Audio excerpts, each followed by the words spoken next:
How to fix plugged-in laptop battery not charging Windows 10 and 11 solution.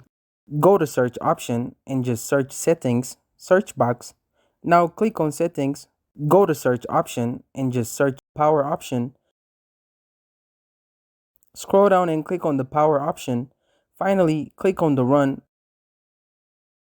The troubleshooting has been completed and now are closing all windows. Any power issues are resolved by this method. Otherwise, apply method 2. Just search device manager, search box.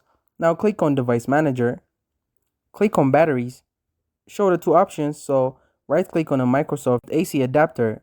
Now click on search automatically. For drivers, it will automatically download and update the best possible and latest driver. The same command follows the second step.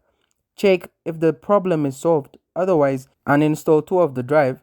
Software close the window and restart the laptop, and job's done successfully. Thank you guys for watching this video. If this video was helpful, don't forget to like and subscribe to my YouTube channel.